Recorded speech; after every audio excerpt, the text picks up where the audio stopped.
یہی ہے آرزو تعلیم قرآن عام ہو جائے، ہر ایک پرچم سے اونچا پرچم اسلام ہو جائے۔ الحمدللہ رب العالمین والصلاة والسلام علی سید المرسلین، اما بعد فاعوذ باللہ من الشیطان الرجیم، بسم اللہ الرحمن الرحیم۔ الصلاة والسلام علیک یا رسول اللہ وعلی آلک واصحابک یا حبیب اللہ۔ الصلاة والسلام علیک یا نبی اللہ وعلی آلک واصحابک یا نور اللہ۔ مدنی چینل کے ناظرین، پروگرام قرآنی صورتوں کا تعارف، اس میں آپ کو خوش آمدید کہتے ہیں، مرحبا کہتے ہیں۔ اللہ پاک ہم سب کو قرآن پاک کے علم سے حصہ عطا فرمائے اور قرآن مجید فرقان حمید کے نور سے ہمارے سینوں کو روشن اور منور فرمائے۔ ابتداً درود پاک کی فضیلت ہمارے پیارے رسول صلی اللہ علیہ وآلہ وسلم کا فرمان عظمت عالی شان ہے، جو شخص ایک دن میں 1000 مرتبہ مجھ پر درود بھیجے وہ اس وقت تک مرے گا نہیں جب تک جنت میں اپنا ٹھکانہ نہ دیکھ لے۔ گویا کہ مرنے سے پہلے پہلے اللہ رب العالمین اسے یہ انعام عطا فرمائے گا، اور جنت میں جو اس کا مقام اور جو ٹھکانہ اور گھر ہے، اس کا دیدار اسے مرنے سے پہلے ہی کرا دے گا۔ اللہ پاک مجھے آپ کو کثرت کے ساتھ درود و سلام پڑھنے کی توفیق عطا فرمائے۔ ذہن نصیب کہ ہر روز 1000 بار درود شریف ہم پڑھنے کے عادی بن جائیں تو انشاءاللہ بہت سے فضائل ہمیں حاصل ہوں گے۔ صلو علی الحبیب صلی اللہ تعالی علی محمد صلی اللہ علیہ وآلہ وسلم، صلاۃ و سلام علیک یا سیدی یا رسول اللہ۔ ناظرین اکرام، اس پروگرام میں ہم بطور خاص قرآن مجید فرقان حمید کی کسی سورہ مبارکہ، اس کا کچھ پس منظر اور اس کے کچھ مضامین پر گفتگو کرتے ہیں۔ گزشتہ سلسلے میں ہم نے سورۃ التوبہ کے حوالے سے کچھ باتیں سماعت کی ہیں۔ سورۃ التوبہ یہ مدنی صورت ہے، یعنی وہ سورہ مبارکہ ہے کہ جو ہجرت کے بعد مدینہ منورہ کے اندر نازل ہوئی، اور اس سورہ مبارکہ کے بارے میں یہ ارشاد بھی فرمایا گیا کہ سوائے چند آیات کے بقیہ سب یہ مدنی سورہ مبارکہ ہے۔ یہ وہ سورہ ہے کہ جس کی اپنی خصوصیات بھی ہیں، اور ان خصوصیات میں سے ایک خصوصیت اس کی یہ بھی ہے کہ اس کے اندر بطور خاص ان اصحاب کی توبہ کا ذکر ہے، اور اسی وجہ سے اس سورت کو سورۃ التوبہ کہا جاتا ہے کہ رسول اللہ صلی اللہ تعالیٰ علیہ وآلہ وسلم نے چند صحابہ سے کچھ ناراضگی کا اظہار فرمایا تھا، اور وہ غزوہ تبوک میں حاضر نہ ہونے کی وجہ سے تھا کہ یعنی غزوہ تبوک کے حوالے سے جب ایک علی العموم سب کو حکم دیا گیا کہ جو مریض ہیں یا محتاج ہیں، جن کے پاس سامان نہیں، زاد راہ نہیں، کچھ ایسے لوگ کہ جو بوڑھے ہیں، تو ان کو تو گنجائش دی گئی، رخصت دی گئی کہ یہ نہ جائیں، ان کو اجازت مل گئی، لیکن بقیہ کے لیے حکم یہی تھا کہ وہ رسول اللہ صلی اللہ علیہ وسلم کے ساتھ سفر کرتے ہوئے جائیں۔ تو کچھ افراد تو وہ تھے کہ جو باقاعدہ جن کو کہا ہی منافق گیا ہے کہ جو زبان سے تو کلمہ گو ہیں، لیکن حقیقتاً دل سے انہوں نے اسلام کو، ایمان کو قبول نہیں کیا۔ تو جب دل سے ایمان اور اسلام کو قبول نہیں کیا تو پھر وہ بظاہر تو جو نماز روزہ کی باتیں ہیں اس میں تو تھے، لیکن جب کبھی ایسا کوئی معاملہ آتا، کسی غزوے کا کوئی معاملہ آتا، تو پھر وہ بالکل بیک ہوتے اور وہ پیچھے ہو کر، اور اس میں ان کی پہچان ہو جاتی۔ اسی طرح کبھی ایسا معاملہ ہوتا کہ اللہ کی راہ میں خرچ کرنا ہے، تو اب جو زبانی کلامی صرف مسلمان تھے اور دل سے نہیں، تو پھر ایسے معاملے پر بھی ان کا پتہ چل جاتا اور وہ اپنے ہاتھوں کو روک لیتے یا کچھ دیتے، لیکن جب وہ اپنے مجمع میں جاتے منافقین تو پھر یہی گفتگو کرتے کہ یہ ہم سے کیا چیز وصول کر رہے ہیں، یا ہم سے معاذ اللہ ایک ٹیکس وصول کر رہے ہیں، تو طرح طرح کی وہ گفتگو بھی کرتے۔ تو رسول اللہ صلی اللہ علیہ وسلم کی مجلس میں آتے تو ایسا لگتا ہے جیسے نارمل عام مسلمان ہیں، لیکن یہ ان کا ظاہری عمل تھا اور زبان تک تھا معاملہ، لیکن دل میں یہ معاملات نہیں تھے۔ یہی وجہ کہ قرآن مجید فرقان حمید میں سورہ منافقون کے اندر اللہ پاک نے پوری ان منافقین کی حالت اور کیفیت کو بیان بھی کر دیا، اور یہ بھی بیان کر دیا کہ یہ جھوٹے ہیں۔ ارشاد فرمایا کہ جب یہ منافق آپ کے پاس آتے ہیں اور یہ کہتے ہیں کہ ہم گواہی دیتے ہیں آپ اللہ کے رسول ہیں، اللہ جانتا ہے آپ اللہ کے رسول ہیں، لیکن اللہ گواہی دیتا ہے کہ یہ جھوٹے ہیں۔ اب یہ کس وجہ سے جھوٹے تھے؟ حالانکہ جو زبان سے کہہ رہے تھے وہ تو سچ تھا کہ آپ اللہ کے رسول ہیں، مگر وہ زبان سے کہہ رہے تھے، دل میں یہ چیز چونکہ موجود نہیں ہے، تو رب تبارک و تعالیٰ دلوں کے راز بھی جاننے والا ہے، تو اللہ پاک نے یہ ظاہر فرما دیا کہ یہ زبان سے کہتے ہیں، دل میں جھوٹے، دل سے یہ کیا ہے؟ یہ جھوٹے ہیں۔ تو پھر ان کی علامات کو بیان کیا گیا۔ رسول اللہ صلی اللہ تعالیٰ علیہ وآلہ وسلم نے ان منافقین کی نشاندہی بھی فرمائی اور انہیں مسجد سے خارج کیا، مسجد سے نکالا۔ وہ لوگ کہ جن کے نفاق پر باقاعدہ اللہ کی طرف سے وحی بھی آ گئی، اور رسول اللہ صلی اللہ علیہ وسلم کی ہی ذات یہ دنیا کے اندر وہ ذات تھی کہ جن کو یہ پہچان بھی اللہ پاک نے یہ عطا فرمائی ہے، اور یہ کہلاتے ہیں منافق اصلی، منافق فی العقیدہ، یعنی عقیدے کے اندر جو نفاق اور منافق والا معاملہ ہے۔ تو یہ لوگ بھی اس غزوے سے بھی یہ نہیں گئے اور مختلف طرح کے بہانے بھی کیے، اور انہی منافقین کی ایک شرارت کو بھی بیان کیا گیا اسی سورۃ التوبہ میں۔ معاملہ یہ ہوا کہ مسجد قباء یہ مدینہ شریف میں بنائی گئی اور پہلی مسجد ہے جس کو بنایا گیا۔ اب منافق وہ یہ چاہتے تھے کہ بھئی کوئی ایسا معاملہ کر لیں اور ہم جو ہے وہ ایک اور ایسی مسجد بنائیں کہ جس کی وجہ سے یہاں کے لوگوں کو ہم توڑ کر اس مسجد میں اور ان کے اندر بھی اپنا وہی نفاق ڈالیں، کفر پھیلائیں، نفاق پھیلائیں۔ تو انہوں نے اس کے حوالے سے بڑی ہی لجاجتوں کے ساتھ، نرمی کے ساتھ رسول اللہ صلی اللہ علیہ وسلم کی بارگاہ میں کہنے لگے کہ کچھ مریض ہوتے ہیں، کچھ ضعیف ہوتے ہیں، تو ہم نے مریضوں کے لیے اور ایسے ضعفاء کے لیے، بزرگوں کے لیے ہم نے وہ قباء کے پاس ہی ایک مسجد بنائی ہے، تو تاکہ یہ لوگ بھی اس میں آ کے نماز پڑھ لیں۔ تو آپ ایسا کیجئے کہ آپ بھی اسی میں ایک دفعہ افتتاح کر لیں، قیام کر لیں، آ کے جس کو ہم اپنے عرف میں آج افتتاح بولتے ہیں۔ آپ آئیں گے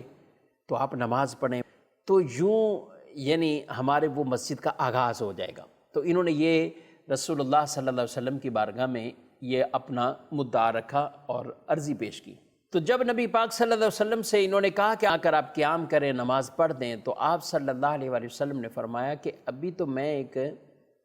عظیم معاملے میں یعنی تبوک کے معاملے میں سفر پر جا رہا ہوں، لیکن جب واپسی ہوگی تو اللہ کی مرضی ہوگی تو میں وہاں پر نماز پڑھا دوں گا۔ اب رسول اللہ صلی اللہ علیہ وسلم نے انہیں یہ فرما دیا۔ تو جب نبی کریم صلی اللہ علیہ وآلہ وسلم تبوک سے واپسی ہوئے تو پھر آپ صلی اللہ علیہ وسلم کو اللہ پاک نے بذریعہ وحی یہ آپ کو بتا دیا، ارشاد فرما دیا کہ یہ جو مسجد ہے اس میں آپ کبھی قیام نہ کیجیے گا، یہ تو فتنے کے لیے، فساد کے لیے، مسلمانوں کے اندر دھرار ڈالنے کے لیے بنائی گئی ہے۔ اور اس کے سارے معاملات کو بیان کیا، اور نبی کریم صلی اللہ علیہ وآلہ وسلم نے آپ نے چند صحابہ کو بھیجا، حکم دیا کہ اس مسجد کو گرا دیا جائے اور جلا دیا جائے۔ تو یہ چونکہ منافقین کے ایک اندرونی سازش تھی کہ جو وہ کرنا چاہ رہے تھے، تو رسول اللہ صلی اللہ علیہ وسلم کو اللہ پاک نے پہلے سے ہی اس چیز کی اطلاع ارشاد فرمائی۔ اسی واقعے کی طرف یہی سورہ توبہ میں اللہ پاک نے ارشاد فرمایا، وَالَّذِينَ اتَّخَذُوا مَسْجِدًا ضِرَارًا وَكُفْرًا وَتَفْرِيقًا بَيْنَ الْمُؤْمِنِينَ وَإِرْصَادًا لِمَنْ حَارَبَ اللَّهَ وَرَسُولَهُ مِنْ قَبْلُ وَلَيَحْلِفُنَّ إِنْ أَرَدْنَا إِلَّا الْحُسْنَى وَاللَّهُ يَشْهَدُ إِنَّهُمْ لَكَاذِبُونَ۔ اور کچھ لوگ وہ ہیں، یعنی وہ جو منافق ہیں، جنہوں نے نقصان پہنچانے کے لیے اور کفر کے سبب اور مسلمانوں میں تفرقہ ڈالنے کے لیے اور اس شخص کے انتظار کے لیے مسجد بنائی جو پہلے سے اللہ اور اس کے رسول کا مخالف ہے۔ وَلَيَحْلِفُنَّ إِنْ أَرَدْنَا إِلَّا الْحُسْنَى، اور وہ ضرور قسمیں کھائیں گے کہ ہم نے صرف بھلائی کا ارادہ کیا ہے، اور اللہ گواہی دیتا ہے، اللہ گواہ ہے کہ بے شک وہ جھوٹے ہیں۔ تو یہاں پر اس مسجد میں قیام سے منع کیا گیا، لا تقم فیہ ابدا، کہ اس میں کبھی بھی آپ نے قیام نہیں کرنا۔ اس مسجد قباء کی اللہ پاک نے وہ شان اور فضیلت کو بیان کیا کہ مسجد قباء وہ جس کی بنیاد تقوی پر رکھی گئی، وہ لوگ زیادہ حق رکھتے ہیں، آپ ان کے یہاں قیام کریں اور ان کے پاس آپ نہ جائیں اور نہ یہاں قیام فرمائیں۔ تو آپ صلی اللہ علیہ وآلہ وسلم کو حکم دیا گیا کہ اس مسجد قباء میں آپ قیام فرمائیں۔ قباء مسجد وہ مبارک مسجد ہے کہ جہاں رسول اللہ صلی اللہ علیہ وآلہ وسلم کبھی پیدل جایا کرتے تھے، کبھی سواری پر جایا کرتے تھے، اور ہفتے کے دن بھی آپ کا یہ ایک معمول تھا۔ بلکہ آپ نے مدینے رہنے والوں اور مدینے میں جانے والوں کو قیامت تک کے لیے یہ خوشخبری عطا فرما دی ہے کہ جو شخص جاتا ہے وہاں پر، پیدل جائے یا سواری پر جائے، کسی طرح بھی جائے پہنچے، وہاں جا کر 2 رکعت ادا کرتا ہے، نماز پڑھتا ہے، اس سے عمرے کا ثواب ملتا ہے۔ سبحان اللہ، مدینے میں کوئی عمرے اور حج جیسی عبادت نہیں، لیکن یہی مدینے کے رہنے والے اور حاضرین کے لیے خوشخبری ہے کہ وہاں بھی جائیں، 2 رکعت نماز پڑھیں، عمرے کا ثواب بھی پائیں۔ مزید ناظرین کرام، اسی سورہ مبارکہ کی کچھ اور بھی پہلو شامل کرتے ہیں، اور ان بطور خاص اشخاص کا ذکر کرتے ہیں کہ جن کے توبہ قبول ہوئی، اور ان کے نام پر ہی، ان کے گویا کہ اس توبہ کی قبولیت پر ہی اسی نسبت سے اس سورہ مبارکہ کا نام سورۃ التوبہ رکھا گیا۔ کچھ ایسے افراد بھی تھے کہ جو منافق تو نہیں، بالکل ایمان والے مومن، لیکن وہ گئے نہیں غزوہ تبوک میں، وہ شامل نہ ہو سکے، اور انہوں نے آ کر کوئی عذر بھی ایسے بیان نہیں کیا، انہوں نے سیدھی سیدھی بالکل ستھری بات کر دی۔ اب ان میں سے وہ 10 کی تعداد تھی، اور 10 میں سے 7 وہ تھے کہ جنہوں نے باقاعدہ آ کر اپنے آپ کو مسجد میں ستونوں سے باندھ لیا۔ تو ان میں سے جو 7 تھے ان کی توبہ پہلے ہی قبول ہو گئی، لیکن 3 ایسے افراد کہ جنہوں نے ستون سے باندھا نہیں، تو ان کی توبہ کو بھی مؤخر رکھا گیا، ان کی توبہ کو بھی مؤخر رکھا گیا۔ قرآن پاک کی یہی سورہ مبارکہ سورۃ التوبہ میں اللہ پاک ارشاد فرماتا ہے، وَآخَرُونَ مُرْجَوْنَ لِأَمْرِ اللَّهِ إِمَّا يُعَذِّبُهُمْ وَإِمَّا يَتُوبُ عَلَيْهِمْ وَاللَّهُ عَلِيمٌ حَكِيمٌ، اور کچھ موقوف رکھے گئے ہیں اللہ کے حکم پر، یا ان پر عذاب کرے یا ان کی توبہ قبول کرے، اور اللہ علم اور حکمت والا ہے۔ ان میں وہ 3 افراد جن کی توبہ کو مؤخر رکھا گیا، اس کے بارے میں اللہ پاک ارشاد فرماتا ہے، وَعَلَى الثَّلَاثَةِ الَّذِينَ خُلِّفُوا حَتَّى إِذَا ضَاقَتْ عَلَيْهِمُ الْأَرْضُ بِمَا رَحُبَتْ وَضَاقَتْ عَلَيْهِمْ أَنفُسُهُمْ وَظَنُّوا أَن لَّا مَلْجَأَ مِنَ اللَّهِ إِلَّا إِلَيْهِ ثُمَّ تَابَ عَلَيْهِمْ لِيَتُوبُوا إِنَّ اللَّهَ هُوَ التَّوَّابُ الرَّحِيمُ۔ فرمایا اور ان میں 3 وہ جو موقوف رکھے گئے، یہاں تک کہ جب زمین اتنی وسیع ہونے کے باوجود ان پر تنگ ہو گئی، اور وہ اپنی جان سے بھی تنگ آ گئے، اور انہیں یقین ہوا کہ اللہ سے پناہ نہیں مگر اسی کے پاس، پھر ان کی توبہ قبول کی تاکہ تائب رہیں، بے شک اللہ ہی توبہ قبول کرنے والا مہربان ہے۔ ناظرین کرام، یہ 3 اشخاص، ان میں سے 2 تو وہ کہ جنہوں نے اپنے آپ کو گھر پہ چھپا لیا، اور ایک ان میں وہ جو حضرت کعب رضی اللہ تعالیٰ عنہ، اور آپ اس چیز کو بڑی ایک دکھی کیفیات کے ساتھ بیان بھی کرتے ہیں کہ یہ معاملہ کیا ہوا کہ جب غزوہ تبوک کی تیاری ہونے لگی تو سب کو حکم تھا چکے، تو میرے پاس وقت بھی تھا، مالی وسعت بھی تھی، سواریاں، سامان سب کچھ تھا، اور فراغت بھی تھی، لیکن میں یہی سوچتا رہا کہ کچھ تیار ہو جاتے ہیں، تیاری کر لیتے ہیں، تیار ہو جاتے ہیں، یہاں تک کہ رسول اللہ صلی اللہ علیہ وسلم کا وہ اعلان اور وہ دن آ گیا کہ اب یہ غزوہ شروع ہو جاتا ہے، نکل جاتا ہے۔ کہتے ہیں کہ جب بعد میں ایسا مجھے محسوس ہوا کہ میں نہیں گیا، میں رہ گیا، تو پھر بھی دل میں ایک کیفیت تھی کہ میں اب تیاری کرتا ہوں، اور بس میں قافلے کے پیچھے چلا جاؤں گا۔ تو عام طور پہ قافلے جو بڑے بڑے قافلے ہوتے ہیں تو وہ رک رک کر بیچ میں کچھ اسٹے کرنا، ضروریات ہیں، نمازیں بھی ہیں، دیگر معاملات بھی، تو میں مل جاؤں گا، میں اکیلا ہوں گا تو میں ان سے پیچھے مل جاؤں گا۔ تو یوں کرتے ہوئے کچھ دن گزر گئے، اور بالآخر ایسا ہی ہوا کہ دن گزرتے گئے اور یہ نہ جا سکے۔ جب رسول اللہ صلی اللہ علیہ وسلم کا قافلہ وہاں پہنچا تبوک کے مقام پر، تو آپ نے پوچھا کہ کعب نظر نہیں آ رہے، کعب کہاں ہیں؟ کعب نظر نہیں آ رہے۔ تو وہاں پہ کسی نے کوئی ان کے بارے میں ایسی منفی بات کی، ساتھ ہی دوسرے صحابی بیٹھے انہوں نے منع کیا، کعب کے بارے میں ایسا نہ بولو، کعب ایسے نہیں ہو سکتے۔ رسول اللہ صلی اللہ علیہ وسلم نے کچھ بھی نہیں فرمایا، خاموشی اختیار فرمائی، یہاں تک کہ آپ صلی اللہ علیہ وسلم جب واپسی تشریف لائے تو اب مختلف افراد آگے بڑھے اور وہ اپنے عذر بیان کرنے لگے کہ میں اس وجہ سے نہیں گیا، میں اس وجہ سے نہیں گیا، میں اس وجہ سے نہیں گیا۔ حضرت کعب کہتے ہیں کہ میرے دل میں خیال پیدا آیا کہ میں کیا کہوں گا، میں بولنے پر بھی قادر ہوں، یعنی بولنے پر، کلام پر قدرت، طاقت ہے کہ کچھ بھی بول دوں، لیکن یہ اللہ کے نبی ہے، میں کیسے کچھ ایسی بات کر دوں جو اصل اور حقیقت سے تعلق نہ رکھے۔ تو یہ بہرحال یہ کیفیات لے کر رسول اللہ صلی اللہ علیہ وسلم کی بارگاہ میں حاضر ہو گئے۔ تو جب یہ نبی پاک صلی اللہ علیہ وسلم کے پاس حاضر ہوئے تو انہوں نے جا کر سلام عرض کیا، تو خود کہتے ہیں کہ رسول اللہ صلی اللہ علیہ وسلم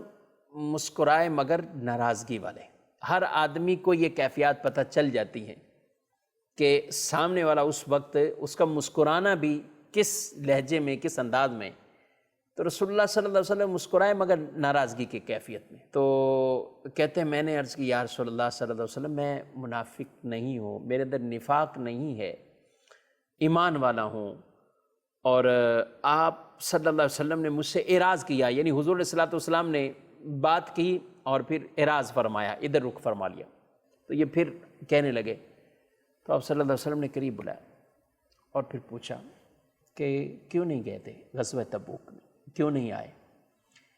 تو کہا یا رسول اللہ صلی اللہ علیہ وسلم میں جانتا ہوں آپ کو سچ ہی میں نے کہنا ہے، میں اگر دنیا کے کسی بادشاہ کے پاس ہوتا تو میں کچھ بھی کہہ دیتا، مجھے بولنے کی بھی طاقت ہے، لیکن آپ اللہ کے نبی اور رسول ہیں، میں آپ کو سچ ہی کہوں گا، اور مجھے یہ ڈر بھی ہے کہ آپ ناراض ہوں گے۔ تو انہوں نے سچ سچ بتا دیا کہ کوئی عذر نہیں تھا، کوئی عذر نہیں تھا، یہاں تک کہ رسول اللہ صلی اللہ علیہ وسلم نے چہرہ انور پھیر لیا، یعنی آپ نے ناراضگی کا اظہار فرما دیا۔ اب جب یہ معاملہ ہوا تو رسول اللہ صلی اللہ علیہ وسلم نے جب ناراضگی اختیار کی تو صحابہ بھی اسی طرح، کوئی ان سے کوئی بول چال کچھ بھی نہیں۔ اب کہتے ہیں دو تو اپنے آپ کو گھروں میں روک کر بیٹھ گئے، میں وہ تھا کہ جو آتا تھا مسجد میں آتا تھا اور میں آ کر پہلی صف میں بیٹھتا اور حضور علیہ الصلوۃ والسلام کو میں دیکھتا تھا تو آپ مجھے دیکھ کر اپنی نظریں پھیر لیتے تھے۔ یہ ناظرین کرام یہ کیفیات آپ ذرا غور کیجئے گا، اور یہ کوئی 2-4 دن کیفیات نہیں رہی۔ آپ خود کہتے ہیں کہ مدینے کے رہنے والے میرے اپنے رشتہ دار، میرے سگے بیگانے ہو گئے، گویا کہ ایسا لگ رہا ہے کہ بس سب در و دیوار کی طرح ہی بن گئے، کوئی کلام نہیں، کوئی مجھ سے بات چیت نہیں کسی کی۔ یہ ایک ناراضگی کا اظہار تھا، اور دن گزرتے گئے۔ قرآن فرماتا ہے کہ زمین بڑی وسیع ہے مگر ان پر تنگ ہو گئی، ان پر تنگ ہو گئی۔ 50 دن گزر جانا، 50 دن، 40 اور بعض روایت کے مطابق 50 دن اسی طرح ان کے گزرے۔ تو اب کہتے ہیں کہ میں اسی طرح دن گزرتے گئے، یہاں تک کہ ایک نصرانی بادشاہ کی طرف سے خط بھی ملا کہ تمہارے نبی تم سے ناراض ہیں، تم ہمارے پاس آ جاؤ، ہم تمہیں یہ آفر کرتے ہیں، یہ آفر کرتے ہیں۔ قربان جائیں، کہتے ہیں کہ اب مجھے دنیا کے لالچ یہ دیے جا رہے ہیں۔ اس خط کو پھاڑا، جلایا اور خود ایسی کیفیت میں رہے، یہاں تک کہ کہتے ہیں کہ جب 50 دن یہ گزر جاتے ہیں، صبح کا وقت ہے اور میں اپنے گھر کی چھت پر ایک چڑھا اور بڑی غمگین کیفیت میں، کتنی وسیع زمین ہے لیکن میرے اوپر تنگ ہے، تو اتنے میں ایک منادی، ایک ندا دینے والا اعلان کرتا ہوا اور زور سے آواز لگاتا ہوا کعب پکارا، خوشخبری ہو کعب، خوشخبری ہو۔ تو بس میں رونے لگ گیا کہ خوشخبری یہی ہے کہ میری توبہ قبول ہو گئی۔ میں سجدے میں گر گیا، آنسو بہہ گئے، اور میں رسول اللہ صلی اللہ علیہ وسلم کی بارگاہ میں حاضر ہوا۔ حضرت ابو طلحہ رضی اللہ تعالیٰ عنہ وہ شخص جو سب سے پہلے جنہوں نے مجھ سے ملاقات کی، اور یہ ملاقات اور مجھے مبارک ان کی ہمیشہ یاد رہی۔ میں آگے رسول اللہ صلی اللہ علیہ وسلم کی بارگاہ میں حاضر ہوا تو آپ کا چہرہ مبارک کھل رہا تھا۔ آپ اس وقت بڑے خوشی کی کیفیت میں تھے، اور آپ کا چہرہ مبارک چمک رہا تھا اور کھل بھی رہا تھا، اور آپ نے مجھے مبارکباد دی، اور میں نے کہا یا رسول اللہ صلی اللہ علیہ وسلم، میری توبہ کو اللہ نے قبول فرما لیا۔ یہ آیتیں رسول اللہ صلی اللہ علیہ وسلم نے ان پر بیان فرمائی، اور انہوں نے اپنی اسی توبہ کی قبولیت کی بشارت میں اور خوشخبری میں اپنی ساری جائیداد کو اللہ کے نام پہ صدقہ کر دیا، بارگاہ رسالت میں پیش بھی کر دیا۔ تو یہ وہ خوش نصیب ہیں جن کی توبہ کا ذکر قرآن پاک کی اسی سورۃ التوبہ میں موجود ہے۔ اور یہ توبہ ان کی رسول اللہ صلی اللہ علیہ وسلم نے اگر چاہتے تو خود ہی فرما دیتے، لیکن آپ نے معاملہ مؤخر رکھا کہ اللہ ہی ان کی توبہ کو بیان کرے گا۔ حضور علیہ السلام تو خود مومنوں پر بڑی پیار اور شفقت کرنے والے، یہی سورۃ التوبہ میں بڑی مبارک اور پیاری آیت مبارکہ جسے آپ وظیفہ بنا لیجئے ناظرین کرام ہر نماز کے بعد پڑھنے کا۔ لَقَدْ جَاءَكُمْ رَسُولٌ مِّنْ أَنفُسِكُمْ عَزِيزٌ عَلَيْهِ مَا عَنِتُّمْ حَرِيصٌ عَلَيْكُمْ بِالْمُؤْمِنِينَ رَءُوفٌ الرَّحِيمٌ۔ یہ وہ آیت ہے کہ رسول اللہ صلی اللہ علیہ وسلم کے بارے میں کہا گیا کہ وہ مومنوں پر بڑی رحمت کرنے والے ہیں، اور ایمان والوں کا، امتیوں کا مشقت میں پڑنا ان پر گراں گزرتا ہے، ان پر گراں گزرتا ہے، اور وہ رحم کرنے والے بھی ہیں، مہربانی فرمانے والے بھی ہیں۔ حضرت شیخ شبلی رحمۃ اللہ تعالیٰ علیہ ہر نماز کے بعد آپ اس آیت مبارکہ کو اور درود پڑھتے۔ یہی عمل بارگاہ رسالت میں ایسا قبول ہوا کہ ایک مرتبہ حضرت ابو بکر مجاہد رحمۃ اللہ تعالیٰ علیہ نے خواب دیکھا تو رسول اللہ صلی اللہ علیہ وسلم کے سامنے شیخ شبلی حاضر ہوتے ہیں، اور حضور انہیں اپنے پاس بلاتے ہیں اور محبت کا اظہار فرما رہے ہیں، اور کہتے ہیں میرے عاشق ہر نماز کے بعد یہ آیت اور اس طرح درود کا نذرانہ مجھ پر پیش کرتا ہے۔ تو یہ آیت یاد رکھنی چاہیے۔ اس کے بعد والی آیت مبارکہ بھی بڑی مجرب ہے، اور سورۃ التوبہ کی آخری آیت مبارکہ جس کے اندر یہ کلمات ہیں فَإِن تَوَلَّوْا فَقُلْ حَسْبِيَ اللَّهُ لَا إِلَٰهَ إِلَّا هُوَ عَلَيْهِ تَوَكَّلْتُ وَهُوَ رَبُّ الْعَرْشِ الْعَظِيمِ۔ اگر یہ پھر جائیں تو اے محبوب آپ فرما دیں کہ اللہ ہی کافی ہے، اور اللہ کے سوا کوئی عبادت کے لائق نہیں، میں اسی پر توکل کرتا ہوں۔ وَهُوَ رَبُّ الْعَرْشِ الْعَظِيمِ، وہ بڑے عرش کا مالک ہے، رب ہے، تو میں اسی پر توکل کرتا ہوں۔ تو اس آیت مبارکہ کے یہ کلمات حسبی اللہ لا الہ الا ہو علیہ توکلت وہو رب العرش العظیم، نبی پاک صلی اللہ علیہ وسلم نے فرمایا جس نے صبحوں اور شام 7 مرتبہ یہ کلمات پڑھے تو اللہ تعالیٰ اس کے اہم کاموں کے لیے کافی ہو جائے گا، یعنی اللہ ہی اس کے کام بنا دے گا۔ بڑے بڑے کام بعض اوقات بگڑے ہوئے ہوتے ہیں، قرآن کا یہ وظیفہ پڑھیے، حسبی اللہ، کہ مجھے اللہ ہی کافی ہے، لا الہ الا ہو، اور کوئی نہیں اللہ کے سوا عبادت کے لائق، اللہ کے سوا کوئی بھی عبادت کے لائق نہیں، وہی الہ ہے، معبود ہے، تو میں اسی پر علیہ توکل، تو میں اسی پر اللہ پر ہی میں توکل کرتا ہوں، میرا اللہ پر ہی توکل ہے۔ تو ناظرین اکرام، یہ وظیفے کے طور پر آیت مبارکہ کا یہ حصہ بھی سورۃ توبہ کا یاد کر لیں۔ اللہ پاک ہم سب کی مشکلات آسان فرمائے۔ سورۃ توبہ کا کچھ خلاصہ عرض کیا ہے اور کچھ مضامین پر بھی گفتگو کی ہے۔ انشاءاللہ نیکسٹ پروگرام میں آپ سورۃ یونس کا تعارف سماعت فرمائیں گے۔ اللہ پاک ہمیں عمل کی توفیق دے، آمین بجاہ النبی الامین صلی اللہ علیہ وآلہ وسلم۔ یہی ہے آرزو تعلیم قرآن عام ہو جائے، ہر ایک پرچم سے اونچا پرچم اسلام ہو